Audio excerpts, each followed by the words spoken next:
आज मैं आपके सामने लेके आ रही हूँ हरियाणा के सूफी फ़कीर और उनकी मज़ारें। वैसे तो जितने भी संत हुए, चाहे किसी भी संप्रदाय के कह लो,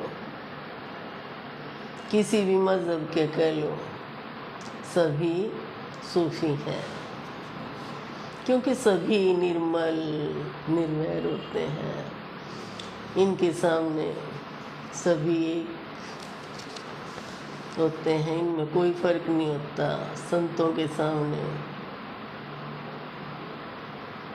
कोई भी किसी धर्म का हो, किसी जाति का हो, सबके लिए एक नज़र में देखते हैं सबको।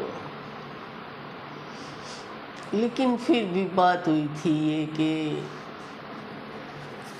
सूफी फ़कीर जो है आमतौर पे ये कहते हैं कि मुस्लिम लीग के हैं, और अगर गहराई से देखा जाए तो मुस्लिम कौन है, मुसलमान कौन है, इसमें एक शब्द आता है मुसलसल। मुसलसल के माने अडिग।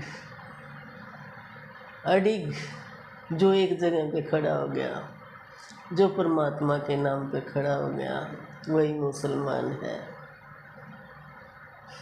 लेकिन जो प्रचलन हुआ एक बात का, किसी का भी वही पे लकीर के फ़कीर हो गए। समझ में नहीं आया लोगों को कि ये है क्या हकीकत में। फिर भी अगर है तो मैं कर रही हूँ बात यहाँ पे। तो हरियाणा की बात है, जब लिखा मैंने तो बात आई थी कि हरियाणा की लिख रहे हैं। तो हरियाणा की भूमि जो है ना पावन है, पवित्र है, और यहाँ पे जो है संत महात्मा जो है हमेशा से ही रहे, और उनके कारण ये प्रसिद्ध भी रही।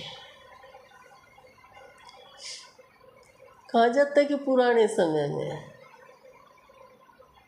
बहुत पुराने समय में अरब देश से सैकड़ों की तादाद गिनती सूफी फ़कीर यहाँ पे आए थे, जो जगह जगह पे पसर गए थे।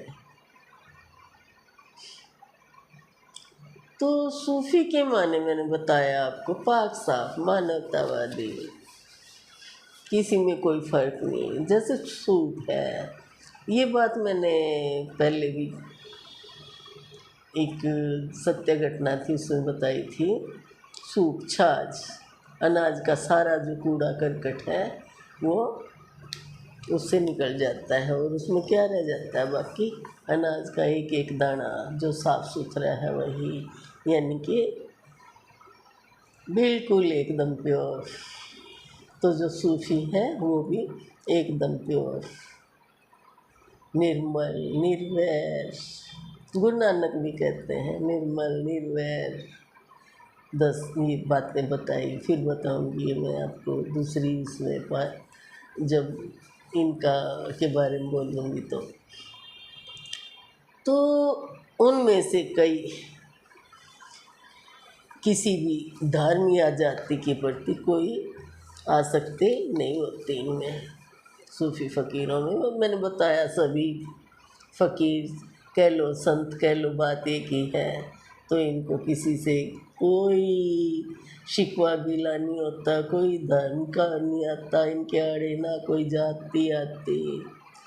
तो ये जो आए इन्होंने, जो बीच में इनके दरार फैल गई थी हिंदू मुसलमानों में, तो इन्होंने जो था उसको हिंदू मुस्लिम एकता को बढ़ावा दिया, और हरियाणा की पावन भूमि को चुना, और यहाँ केंद्र स्थापित किए गए जगह जगह पे, एकता की भावना से भर गए कि सब एक हैं, कोई अलग नहीं है, सभी परमात्मा के घर से आए हैं।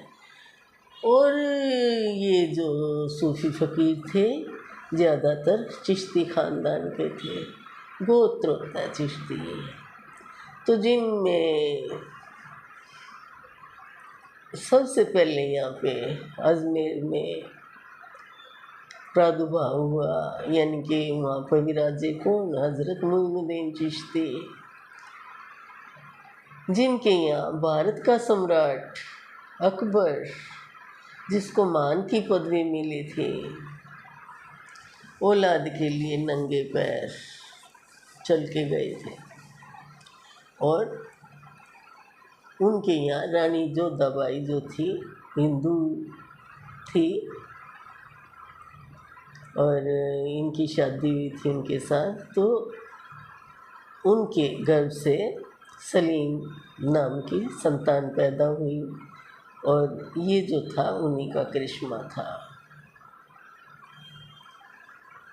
दरगाह चाहे शहर में हो, चाहे गांव में हो, या फिर किसी और कस्बे में हो,